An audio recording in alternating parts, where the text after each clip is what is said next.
is our first industry guest series of sessions. You will have a lot throughout this year. A couple of them this semester and much more the next semester. I'm very glad to open it with Jake. Jake graduated 3 years ago from where you're sitting in, from Visual Effects Pathway. He was one of our best students. He won the Best Student of the Year award. And since then, he has traveled all around the world working different local and international companies on small and large projects. He has a lot to talk about. He's got a very interesting journey to talk about. So you can learn a lot from Jake today. Please feel free to ask any questions you might have in mind. Pass it to you, Jake. Alrighty, thanks, Hussein. So I'm just going to quickly reiterate, at any point, if there's any kind of questions or anything you want to know, please just yell, because I'd be happy to answer those questions. So, as Hussein said, my name's Jake. I was previously a graduate from AUT, so not long ago, I was in your position. And essentially, this presentation is the life of a visual effects graduate. So, just a little bit about myself. I am from the VFX pathway from 2017. Since then, I kind of went straight out of uni and started working in the industry locally, and then after about a year or so, moved overseas and did a few overseas jobs. So that's been me for the kind of past 3 years. The places that I've been to include Hoo Studios, MPC, and Mill Film. So my specialty and what I do in the industry is I specialize in tech anim. So has anyone actually heard that term? Okay, it's exactly the same as like a character effects artist, so it's that whole kind of side of things. It's just got a funky name when you go into the industry. And occasionally I've kind of dabbled in the effects side of things and also lighting.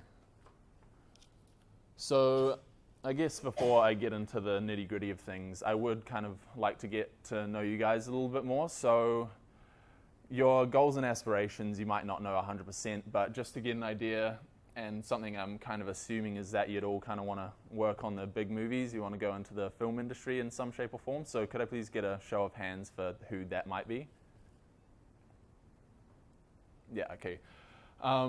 And just to get a gauge of kind of what your guys' interests are, can I just get just out loud what kind of departments you're interested in, or what kind of things, whether it be lighting, compositing, effects, just off the tongue, whatever you think of. Mm-hmm. Okay, we got a compositor, good. Any effects people, any lighting people, just... Lighting would be fun. Yeah?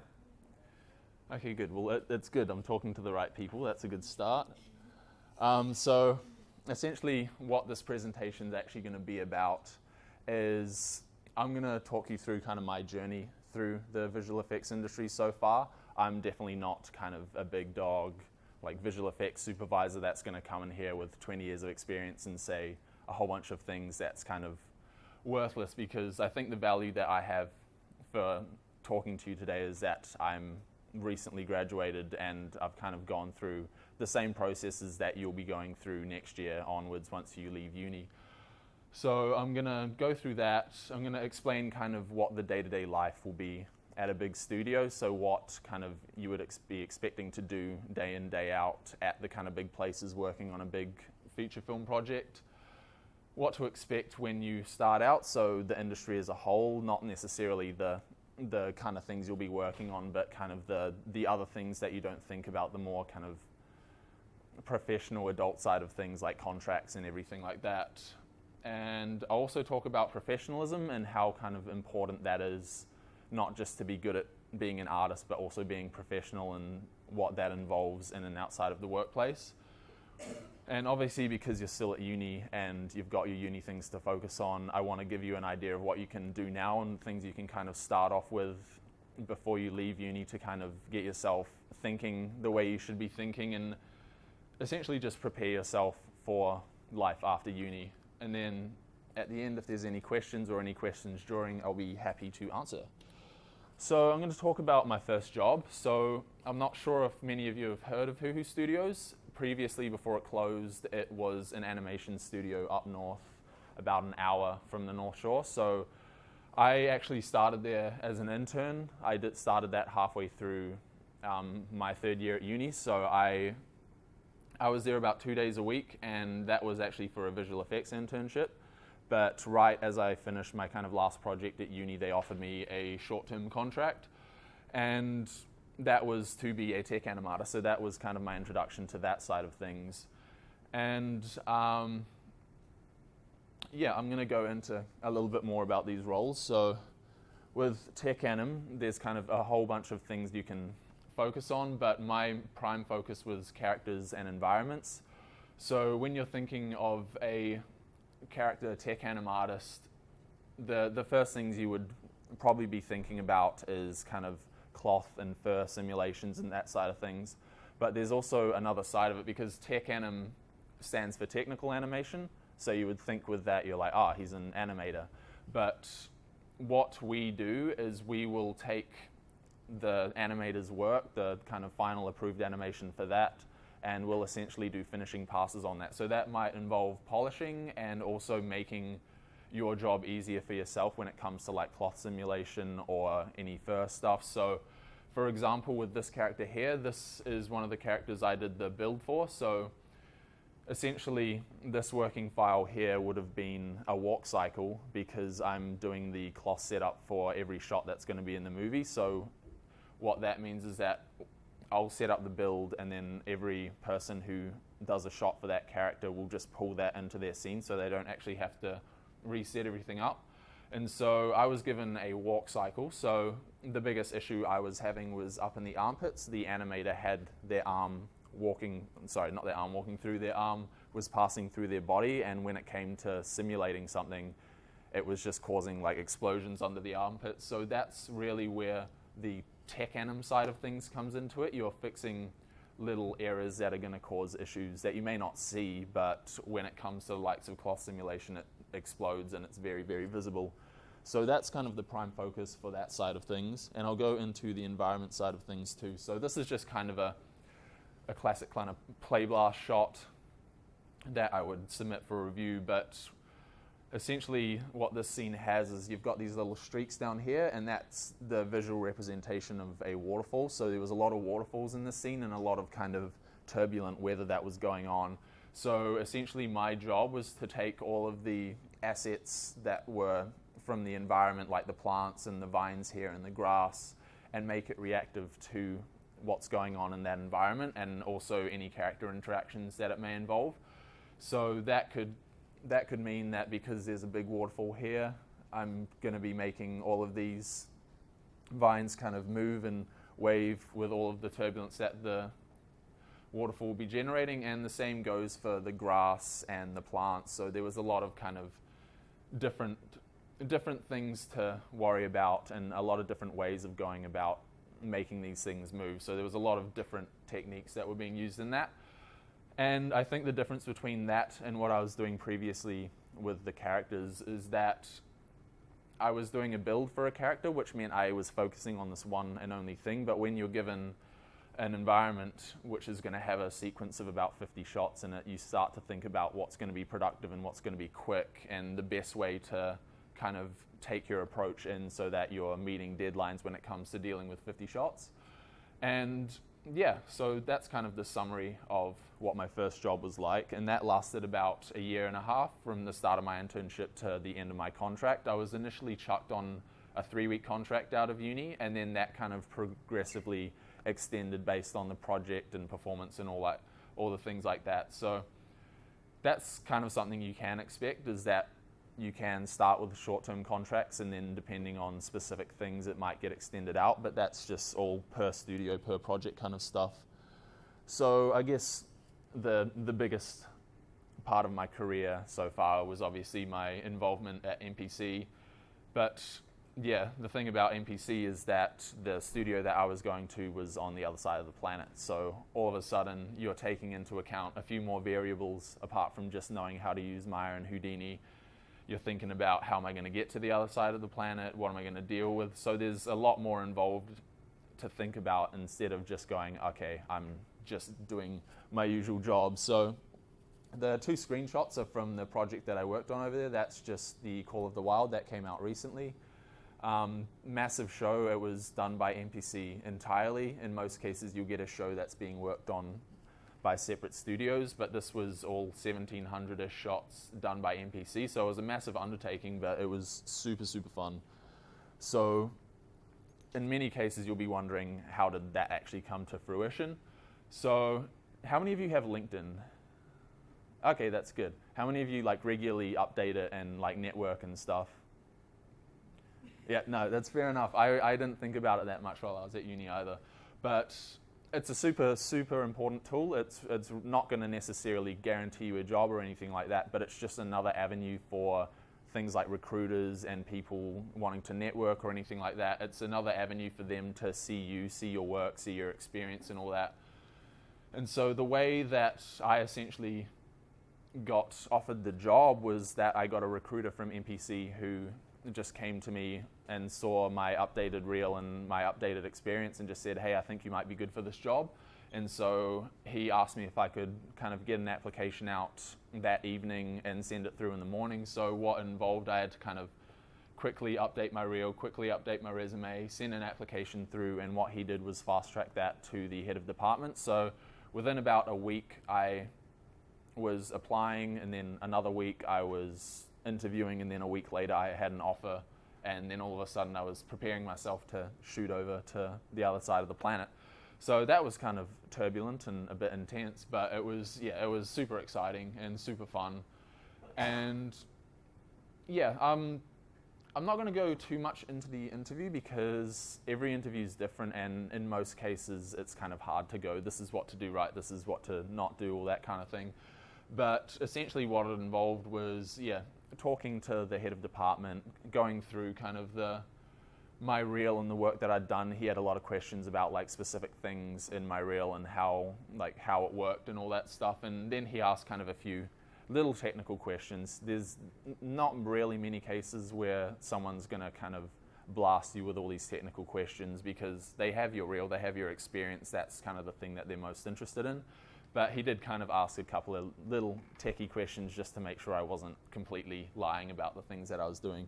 But apart from that, it's never really something to panic about or to really worry about. So, yeah, relocating to Montreal was kind of a lot to think about when I first kind of got that into my head. But with these kind of bigger companies, there is an expectation that they are kind of providing with these things. So what NPC provided for me and what they provide for thousands of people every year, because they're just such a big studio and they're always grabbing people from every part of the world, your visas and your immigration documents will be completely taken care of. They'll ask you for a few things like your passport and anything like that.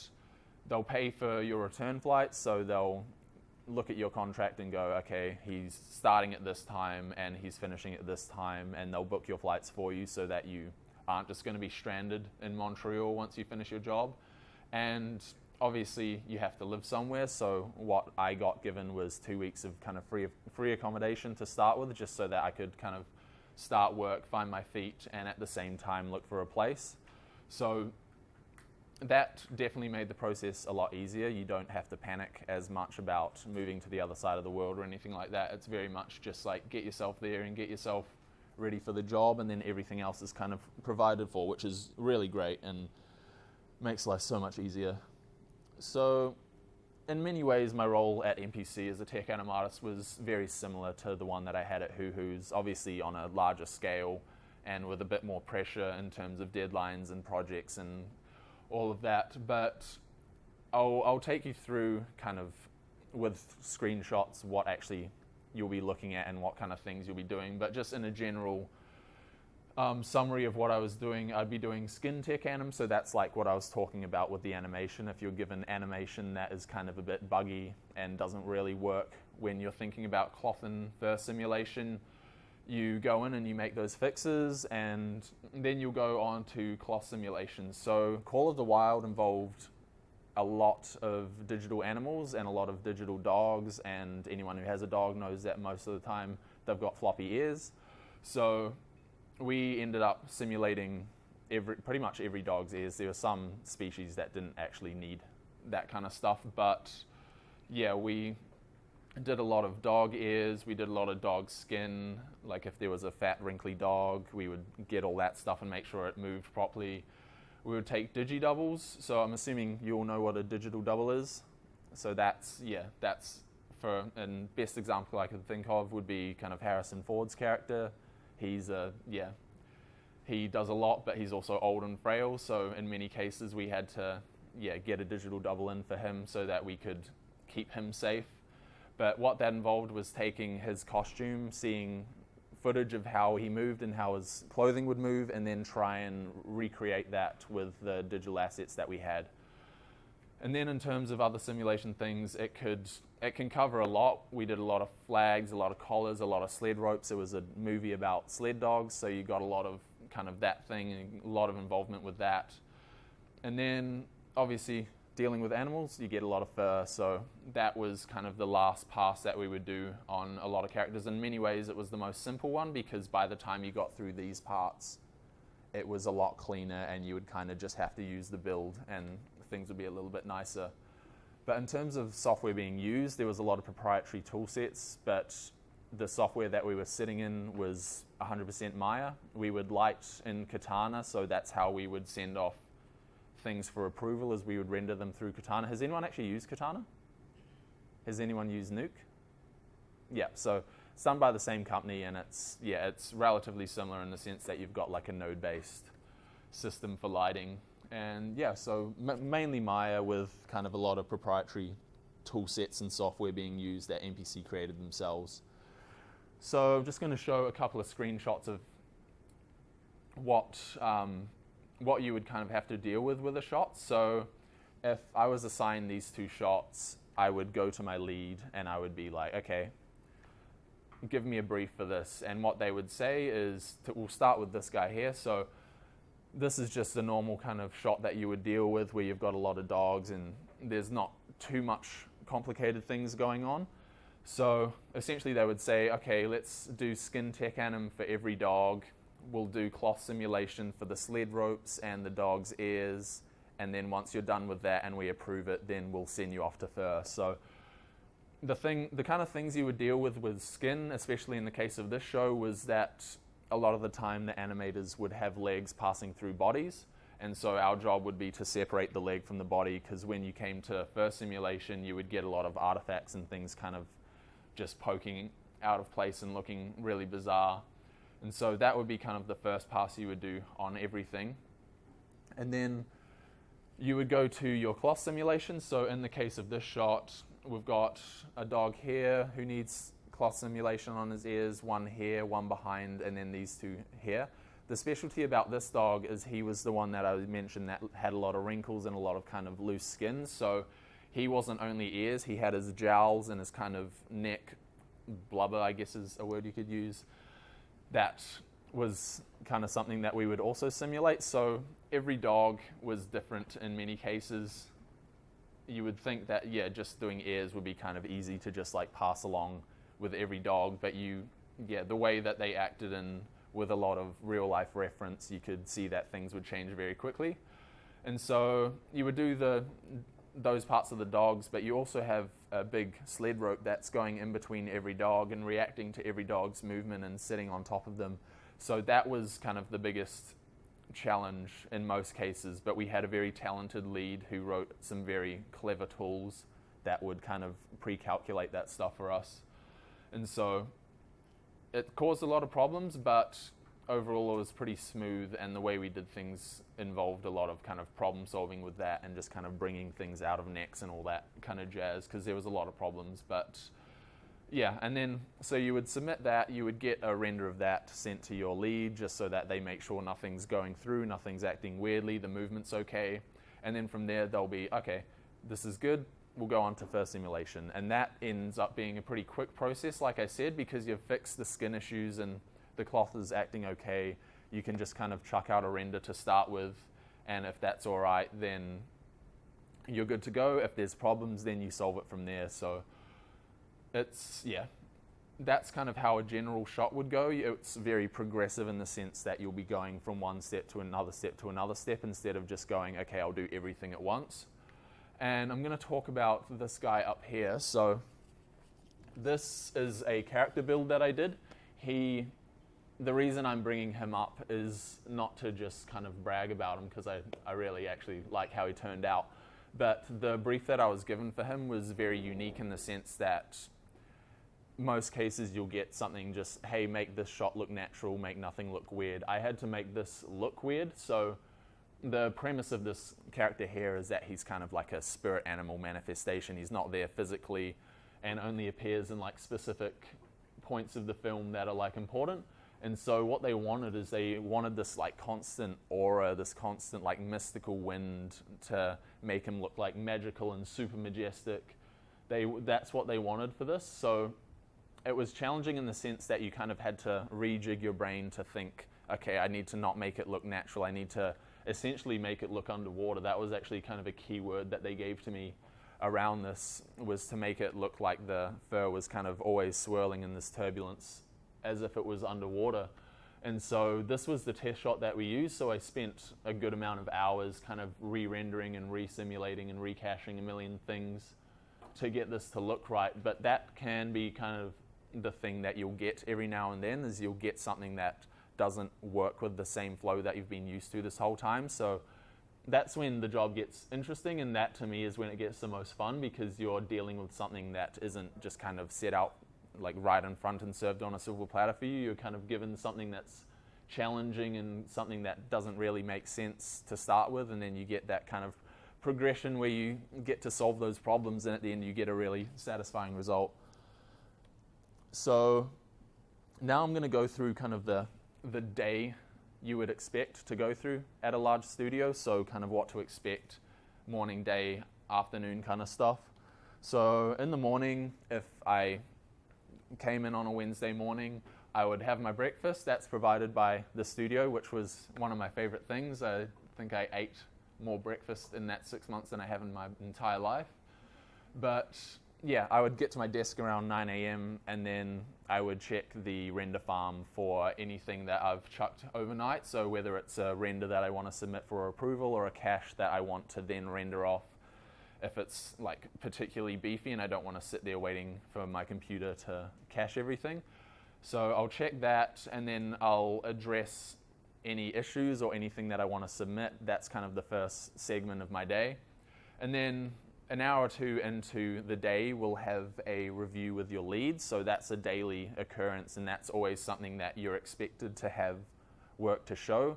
And when you're given workloads of kind of 15 shots, you're most likely going to have something to show, and there is that expectation. It's mainly to either show that something's ready to show to a supervisor, or to highlight a problem that you're having that you don't really know how to fix, or just in general to show that something is in progress and is working towards the deadline that it's been set, because you'll be sitting there with a production manager who's looking at dates and schedules and all that stuff, because their job is to make sure everything is run on time. So that's kind of done in their interest as well.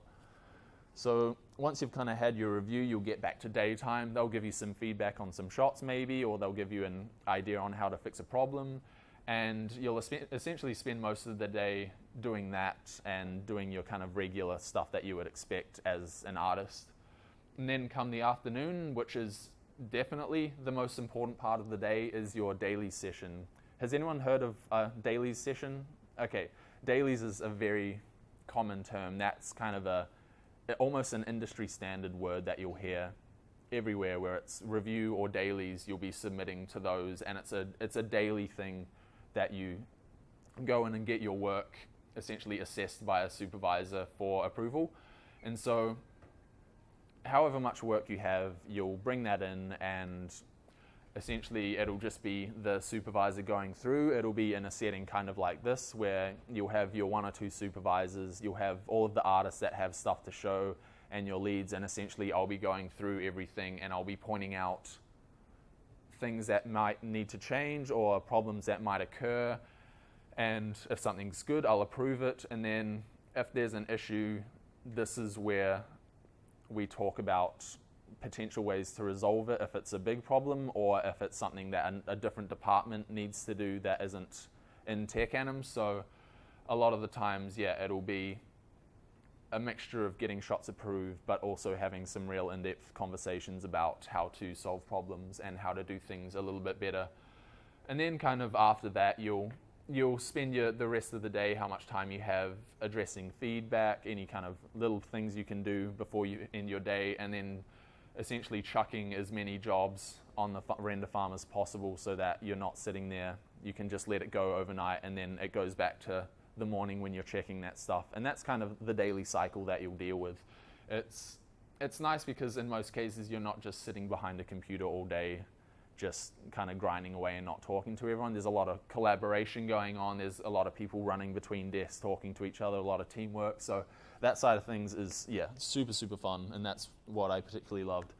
Now we're going to go on to the next phase of my career. I wouldn't exactly consider it a high, but essentially how this came to be was that I was nearing the end of my contract at MPC and kind of just knew that I wanted to stay in this half of the world, and Adelaide just opened their mill film studio, so I asked if I could get a transfer there. I didn't do too much research into what was going on there and how things were run, which I'll bring up later as a really important point, but I essentially got my transfer approved, went through the same process of getting a job as you would, interviewing and all that, and got offered a contract. And so, but right before I was about to go to Adelaide, I called a friend who was already working there, and I was kind of like, oh yeah, how's it going? Like, is it all right? And she was just like, we're working on cats. And I was kind of just like, shit.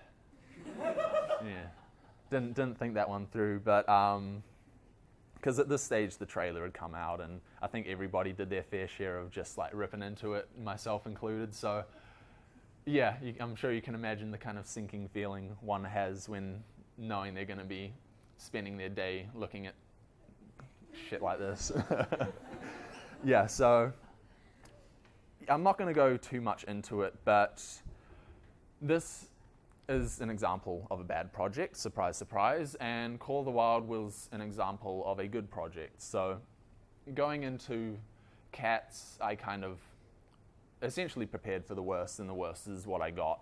The project itself was riddled with issues. It was riddled with technological faults during production and like just bad deadlines and things like that. They had a new kind of motion capture technology that they were testing out that just completely didn't work at all. So what ended up happening is that for every shot in the film, you would have the plate of the actor doing this very nice pose, and then an animator would have to take the 3D asset of the character and roto animate every bit of it. And so when you're dealing with a sequence that has 20 plus cats all dancing and weaving in between each other, you can imagine why things might take slightly longer than what you would expect. So that's really where everything bottlenecked, is at the roto animation stage, and that's no fault of the actual artists working on it. That's just the schedule and the absolute hospital pass that they were given. So when it came to our side of things, we essentially just did the skin phase of Tech Canon. We weren't doing much for simulation unless it was absolutely required. And essentially, yeah, what that came to was just rushing a lot. And yeah, that as an artist can be quite frustrating, because I'm sure you all take a lot of pride in your work and you want to like pump out work that you're proud of and really like know that you put everything into.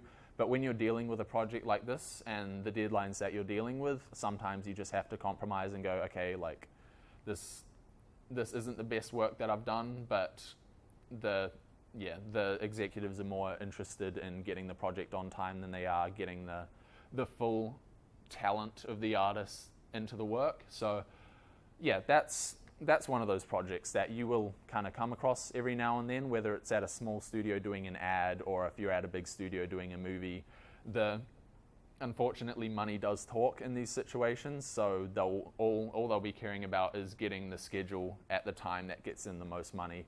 And like I said, it happens, it's out of your control. It's not any, like, I don't look at Cats and how much of a failure it was, and I don't project that onto myself as an artist, and that's something that you'll learn and something that you'll potentially have to do yourself, because yeah, there are bad projects out there, and I think this could come to probably one of the worst. So now I'm going to go outside of the just general what I actually do in my day-to-day job thing, and I'm going to kind of go into a little bit more the expectations that I had and the expectations and how the reality of that was met and if they matched up or not. So there's a lot of things about this industry, depending on who you are, that can be taken as a positive or a negative. So for me, the positives definitely outweigh the negatives, but obviously each person's different and what they want is different. So the first thing I'm going to go over is the contract-based work side of things. So for those of you who kind of expect that you're going to be able to get a permanent job and work for 3 years at one place, it's not too realistic, depending on the place, obviously. When you're dealing with the smaller studios, there is a tendency to be able to get longer work for the compromise of not having the same big studio experience that others might have working on a 6-month contract. It's not a bad thing in the sense that when you're dealing with a project like Cats, you're like, okay, I'm done in this certain period of time. I'm done in 4 months or whatever. There's no, like, if things are bad, there is an out, and that's kind of super valuable sometimes because you get things like that. It's bad in the sense that, yeah, there is a fair amount of insecurity to it, but when you move to places like Montreal, there are a lot of studios around, so there's it's kind of like a group mentality and a pack mentality where if all the studios are in one place, there's always going to be a place hiring. So a lot of the times you'll get people who will stay in one place and be able to have their 12-month lease, but they'll just be jumping between studios the whole time.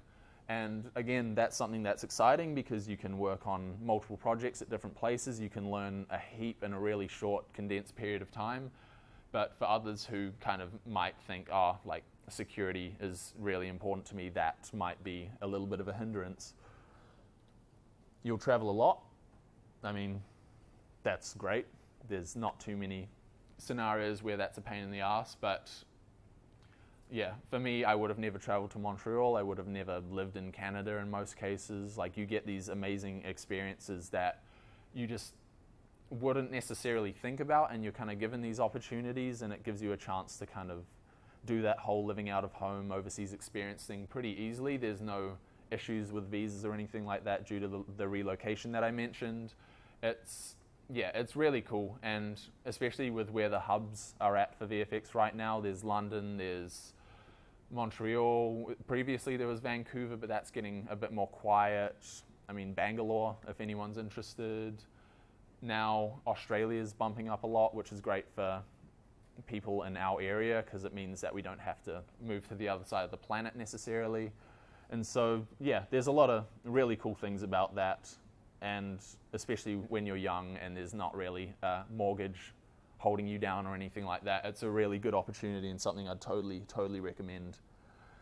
And in terms of, what you're dealing with on a daily basis, it is a constant learning curve, and it's really cool in the sense that you'll start at a new place and you'll feel like you know nothing, but you'll still take on the things that you learned from other places and taking that into new studios. Obviously, there's things like pipeline and tools that you have to learn from their side of things, but everything you learn is just another thing that you can take into your next job.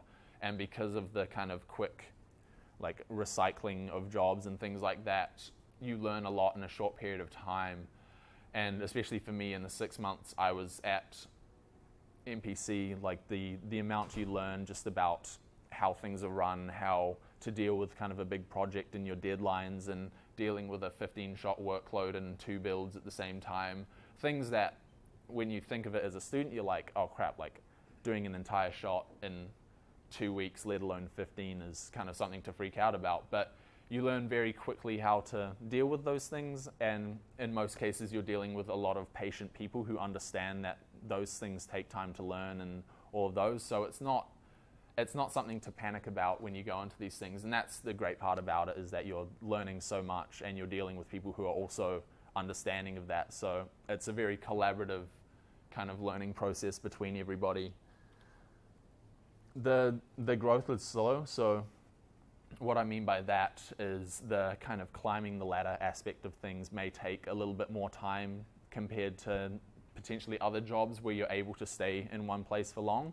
And that's where the kind of jumping between places slows it down, because you're essentially building your reputation and you're building your repertoire of things that you know and people that you know and all of those things. So it takes time to go from a normal artist to a key artist to a lead to a supervisor. In many cases, a lot of leads have been in the industry for over a decade, and it took a lot of time for them to get to that position. But it's not a bad thing at all. It's one of those things that patience is your friend in these kind of situations. There's no need to rush jumping to, trying to be a key artist in your first year or anything like that. Like, patience will go a long way, essentially, is what I'm saying. And I've kind of reiterated this already, but the people that you're surrounded with are insanely talented, and they're super kind, super supportive. They want to work with you. They want to work in a team. They're all striving towards the same goal, because they know working as a team is so much easier than being that kind of ego-driven kid who will just make life horrible for everybody. And that's great. You'll turn up to a studio and the person sitting next to you will be some kid who's worked on 2 Avengers movies, Jurassic Park and everything like that, and you're just kind of like, shit, like, you know your stuff. And it's really cool because you get kind of your own insight into those projects. You get to hear about because in many cases when you see those big Marvel projects or those big ILM projects, you don't really know what's involved, and hearing those stories kind of helps educate you a little bit more about everything, and essentially, just rationalizes a bit more that it's like something that you can do. And often cases you think like, oh, I'll never get there because they're so like talented and these shows are so big, but in most cases they've done the same thing as you. They've just been in it for a little bit longer, and you'll be the kind of person who will get there as well. And so I've made a ton of friends, like a ton of probably friends that I'll know for a very long time as well. And it's one of the kind of things that seeing your name in the credits is cool, but also seeing the friends alongside you was also something super satisfying for me. All right, so professionalism. It's a word not many people think about in the sense of kind of preparing themselves for work. In many cases, it's like, I need to get good at Maya, I need to get good at Houdini, I need to have a good show reel. But no one really thinks about what they need to do as a person and everything like that to make themselves even more prepared for a job. So I'm going to give it to you guys really quick. I just want to ask you guys, and there's no really wrong answers with this. I'm sure you guys kind of have an understanding at least of what this means. So what I want to ask you is, what does professionalism look like in the workplace for you? So any answers, just yell. To start with those who are late, Santi, what is professionalism? I was gonna say that.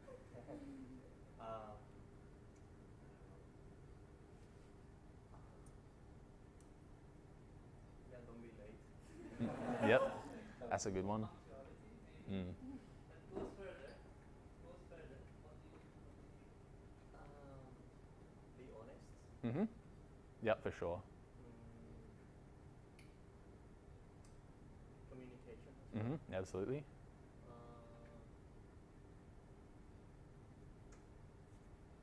Help each other. Yep. I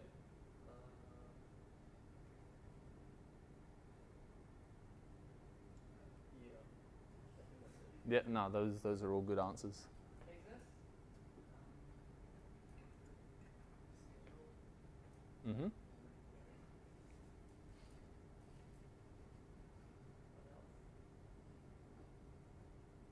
Being kind to others in really stressful environments. Yeah, big one for sure. What is it? Mm-hmm. H? Communicating, like when you have issues with your other teammates, actually working those issues out. Yeah, absolutely. Alrighty. So yeah, those are all absolutely correct answers, and those are all things you can absolutely take in, and a few of you actually covered points that I am about to talk about. So someone who's professional in the workplace is articulate and honest about what they know and what they are doing, whether it's talking to a fellow artist, lead, or supervisor. So that essentially means that you're going into an environment where everybody needs to know how you're doing to be able to help you and like progress things forward and solve problems, because if you're not saying what the issue is or how you're going, they're going to assume that you're on track, and if you're not, then things go badly very quick. So in terms of honesty, it's not only about like what you know, it's also about how long you think something's going to take. It's very easy to kind of, and for me, I kind of started out as that too. You start out as a yes man and I'll just get it done as quickly as possible kind of thing, where you're giving them unrealistic expectations of yourself because you don't want to disappoint, obviously. No one wants to disappoint. But to them, they just need to know when they're going to get the work done, because if they can write it in that they're going to get it on Wednesday instead of Monday night, then at least they know, and then they can not spend the whole time bugging you going, where is it, you said it was going to be here yesterday, why is it not here? It's just being realistic about yourself as an artist, and just being communicative to everyone around you so that they know what to expect when it comes to when they're going to get your work and everything like that. So I'm going to talk about respect, and I mean respect in a general sense. Everybody should be respectful. That's kind of just being a good human in general.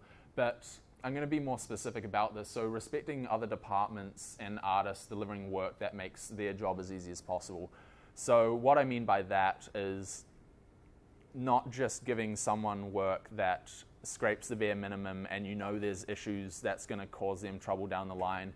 You want to respect the departments that you're working with, because they'll in turn respect your department, and there'll be no kind of inter-department conflicts, because everybody's just trying to get their work done as quickly as possible and deliver it to the highest quality that they can, and the less problems that everyone has, the better for everybody.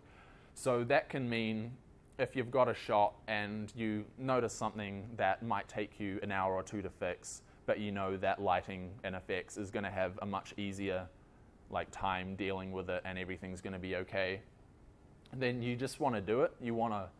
It's the same thing as taking pride in your work. You want people to go, oh, I got a shot from Jake, or I got a shot from bloody Sarah or whoever, and they go, okay, cool. I know this is going to be good work. I'm not going to have to go and chase them up and run into their office and point out things that are breaking and talk to the supervisor and have them chase after you. It's one of those things. Just give them work that is clean, tidy, and up to a good quality. And the same goes for the likes of your working files. So this is more so inside your actual team. So I'm sure many of you kind of do the thing where you'll save something and it'll be final 2, final 3. Seriously, this is final 01, 02. And you kind of get to that point where you've just got an absolute cluster of files, and even in those files, it's a cluster itself. It's a good thing to practice, is just when you're working on your shots and working in your files, making sure, looking through everything and going, if I was looking at this for the first time, would I actually understand what's going on? Because when you come to projects, for whatever circumstance, you might have to receive some artist's work who got something done but had to move on to something else and it's only half done, or you'll be giving someone your work. And you just want to know that when you get someone's work or you're giving it to someone else, you know that they're not going to spend 3 hours just figuring out what's actually going on. They can just do the work and get it done, because it always leads to the same thing. Everybody just wants to get the work done and get it done well and get it done as quick as they can. No egos.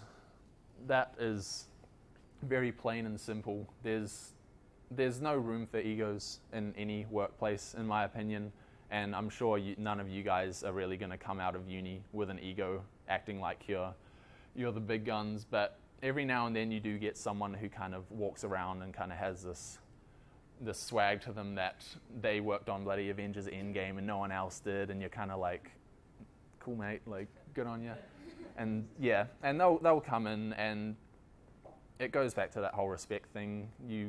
You want to go in and treat everyone as equals, and even if they are a big effects supervisor or a big lead, you just want to treat them as a teammate and just respect them and respect the time and work that they've done, and yeah, just not act like you know better than anyone else, because in most cases everybody has such specific skill sets that it's impossible to compare. Someone might be good at this thing, and I'm sure it's the case with you in your class. There'll be someone who's great at animating, there'll be someone who's amazing at lighting, and there's no inherent value that is better or worse from either. It's just they're doing different things, and that's really where it comes down to it. You don't want to act better than anybody because you can do one thing better than them, because in most cases they'll be able to do something else much better than you. So, okay, I doubled that up. So I'm going to ask you again, what does professionalism look outside of the workplace? So we've talked about what you would do in your day-to-day life as a professional, but now we're talking outside of the workplace. So you're not at work. How are you being professional when it comes to not being in a job? Like, how does that work? Any ideas? Yep, over the back. Sorry, can you speak up? Mm-hmm. Yep.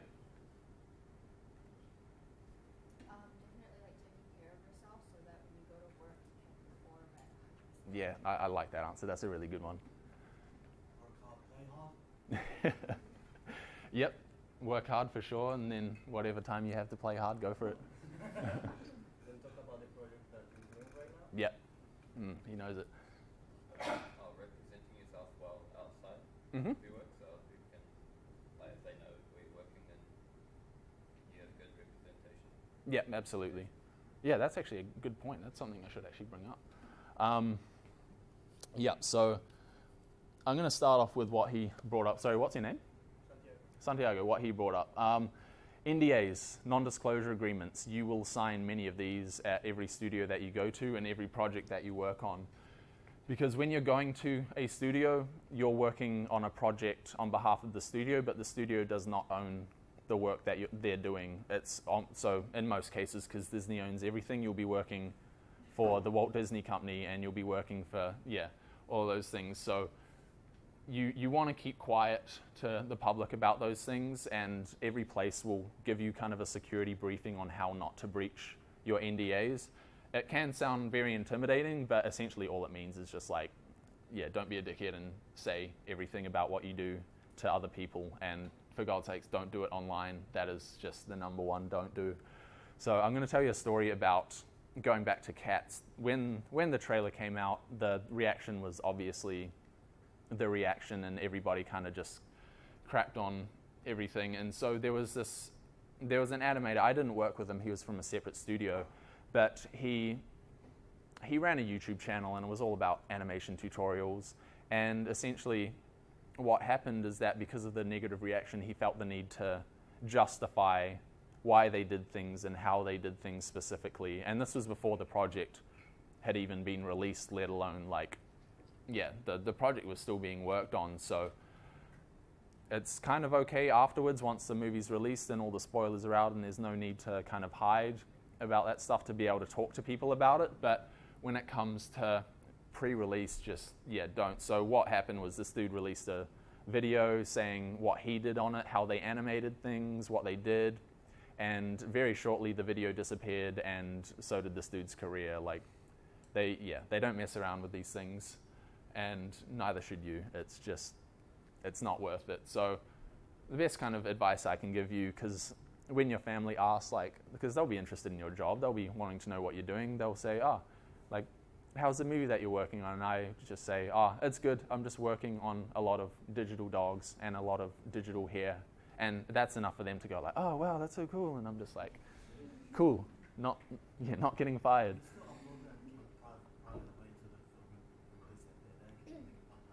Sorry, say that again?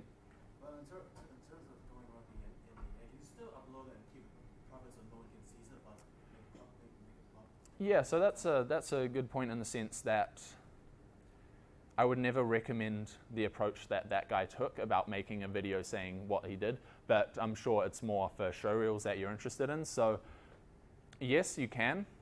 You need to obviously be careful about it, and if you can get permission, obviously do that. But privating your showreel can be super valuable in the sense that you can kind of put shots, you'll only get access to shots that you're allowed to get access to, whether that's through something that's been released as a trailer that you worked on and it's to the public anyway. And then once the movie's actually out, you'll have access to the whole thing. But yeah, definitely when it comes to showreels, I recommend privating those things anyway, because you only want to show your showreel to people that you want to show it to. And other people coming in and looking at it is fine, but it's not going to determine whether you get a job or not. But my preference is that, yeah, keeping these things just to limiting it to who you actually want to show it to is usually a safe way of going about things. And so, yeah, long story short, don't breach the NDA, don't say what you're doing, don't mention it online even once. And so this is less about how you portray yourself, but more so being like aware of the industry and being aware of what you're good at and what a place that you would want to work and that kind of thing.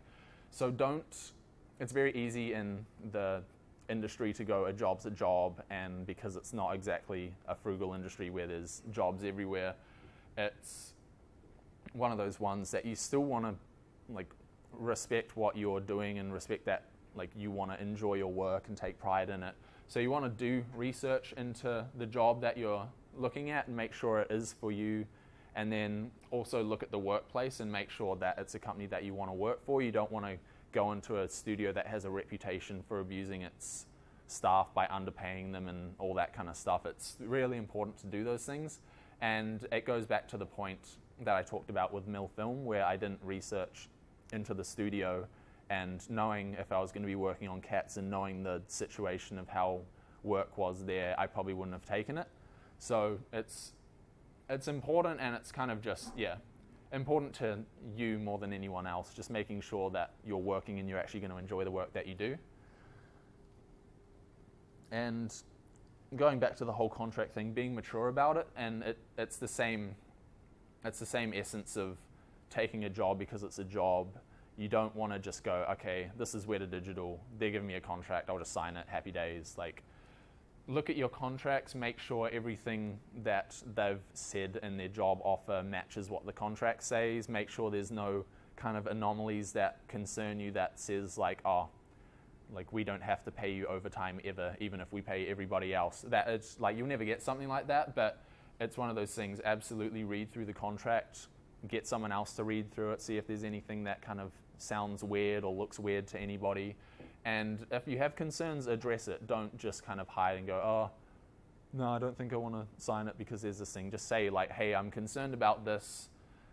Is there any way we can kind of rework it to be like this or anything like that? Because all that shows is that you're a professional. You know what you're talking about. You're not going to just roll over and kind of rub your belly whenever any conflict arises. And yeah, that's only ever going to be helpful to you. There's no way that can hinder the way that you do things. They're not going to just retract a whole contract because you said, oh, that thing's kind of weird to me, can we talk about it? Like, they'll totally hear you out, and they'll totally want to be like as helpful as they can within their power.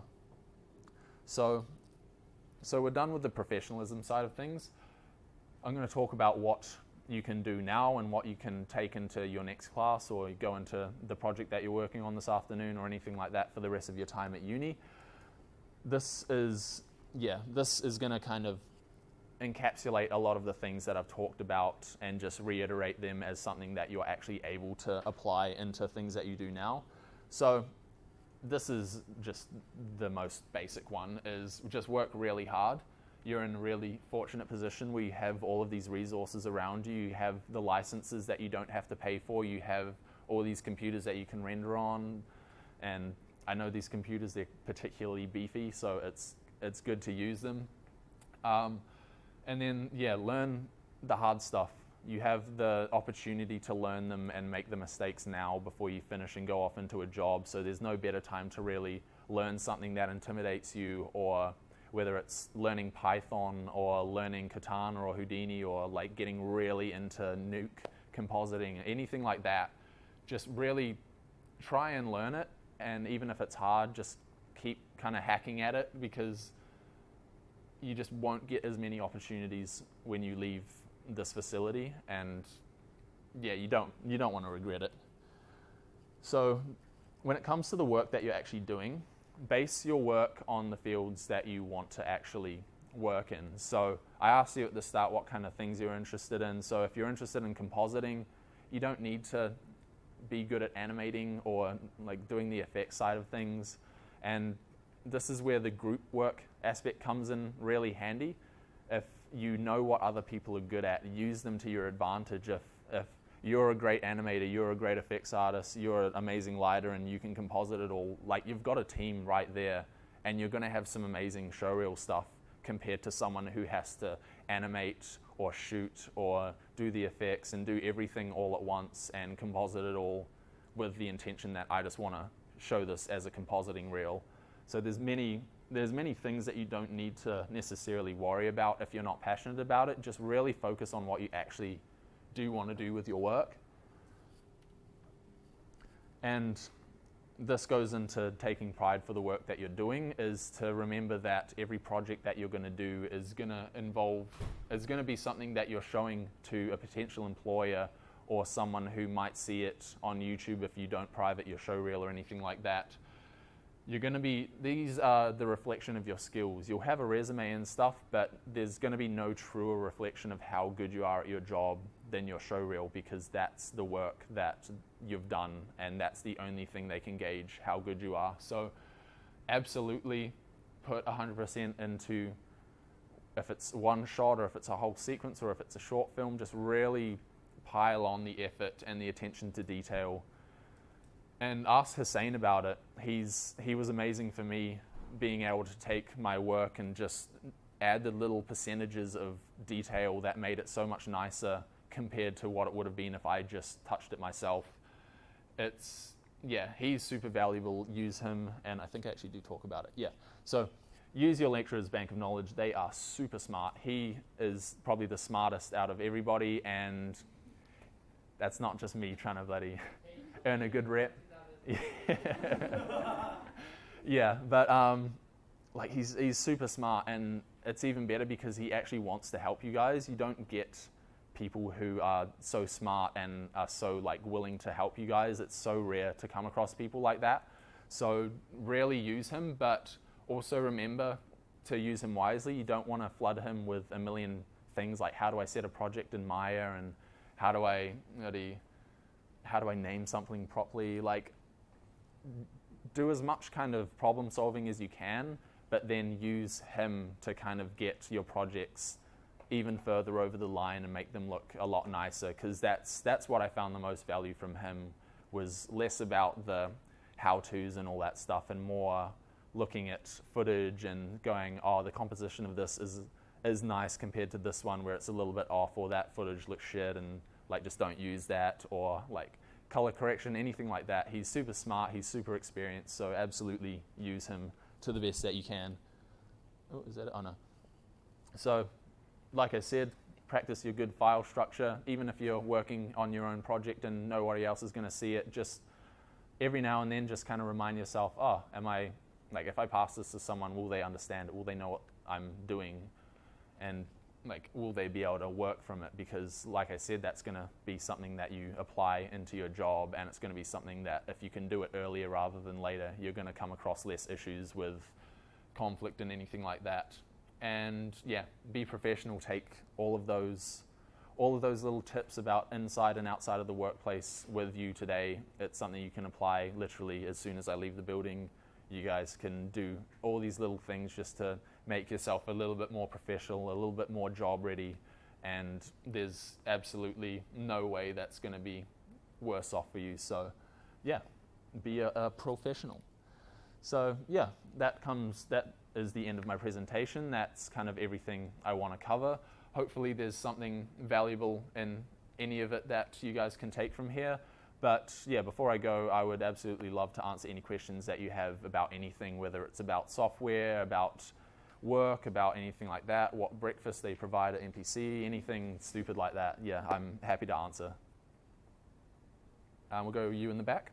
How did you ever have like lots of expectations for overtime in any of the places? Like, what's the industry with that? Yeah, so it's very dependent on where you are and the role that you're in. So it also depends on your project and the schedule of that too. So I was lucky in Montreal because it's it's the law that if you work overtime, you get paid overtime at overtime rates. So at MPC, they were a lot smarter about how they approached overtime because they knew they would have to pay out of their own pocket and out of the client's pocket to be able to do that stuff. So there was a real focus on being productive and not having to resort to overtime to get all your work done and things like that. And that came down to smart scheduling and smart productions.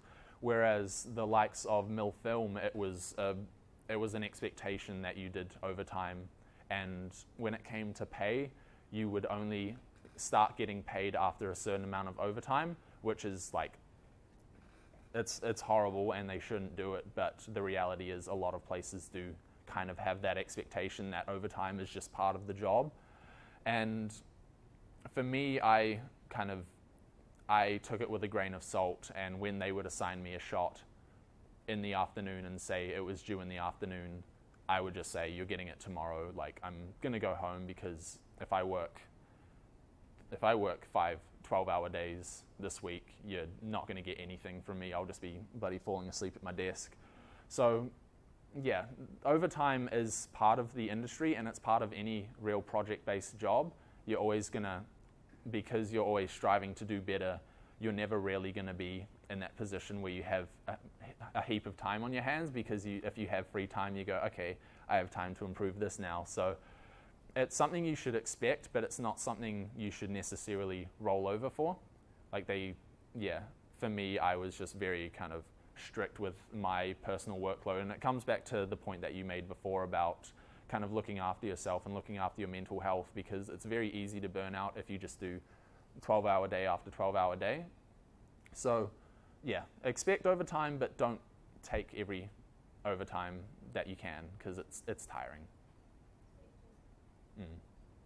Yep. So you mentioned that with contract-based work, you're not exactly going to get that sense of job stability, because it is like contract-based and you'll be bouncing from studios.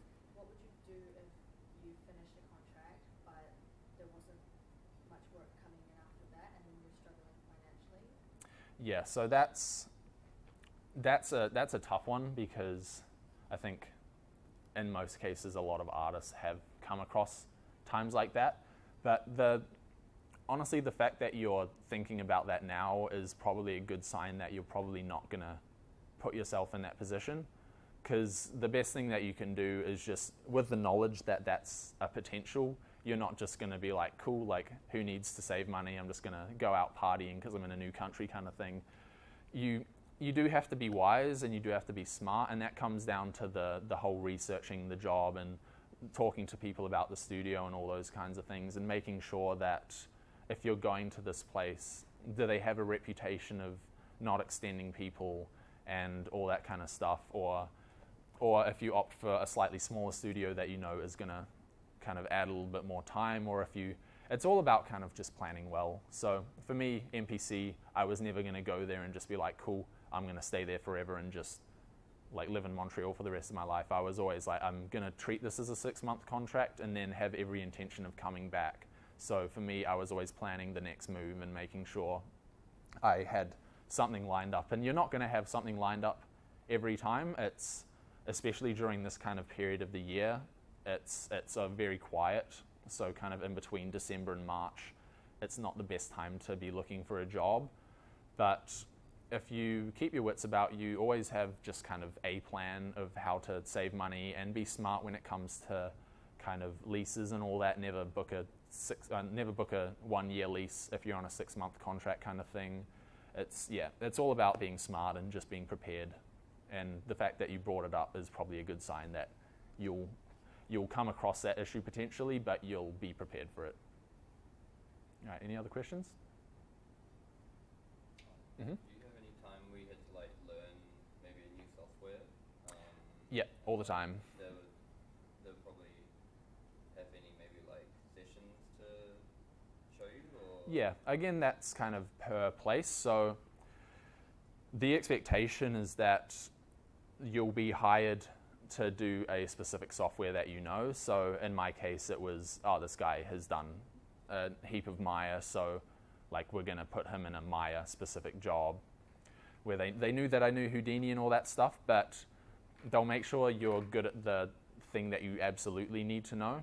And then if they want you to learn something else, they'll ask you, hey, do you know this, or like anything like that. And in most cases, if you don't know enough, they'll be willing to teach you. And going back to MPC, things like pipelines and stuff, you're never going to know how they do things. There's a lot of software that you will never touch in your life when you go into MPC, and once you leave MPC, you'll never use it again, kind of thing. There's a lot of things that you have to learn, and there is an element of everybody knows you don't know everything, and they'll know based on your experience when hiring you that they're not hiring a software developer, so we're not going to get him to code, and he's not a compositor, so we're not going to get him to spend 8 hours a day in Nuke, kind of thing. They'll know who they're hiring, and if they want you to learn a skill, they'll provide you with the ability to do so, or at least the time to do so if they're not necessarily providing lessons.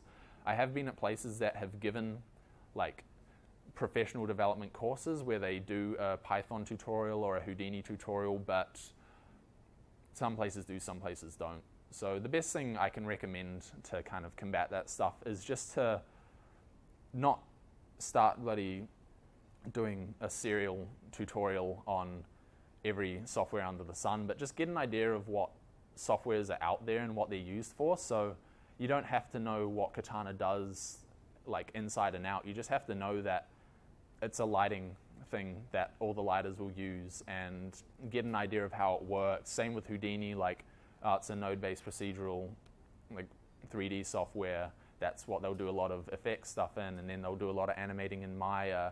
And just knowing what the software does, so that when they come to you and go, "Do you know Katana?" You're just like, "That's the sword, isn't it? Like that's what they use." Like, and yeah, so it's the more you learn, the better. But don't be silly about it if you know you're not going to use it. All right, any other questions? Yep, to the left. Yeah, do you guys do coding, and if so, what kind of language do you guys? Yeah, so someone brought this up in the year 2 lecture as well. The only language you should really worry about is Python. You can maybe look at Mel, but that's only Maya specific.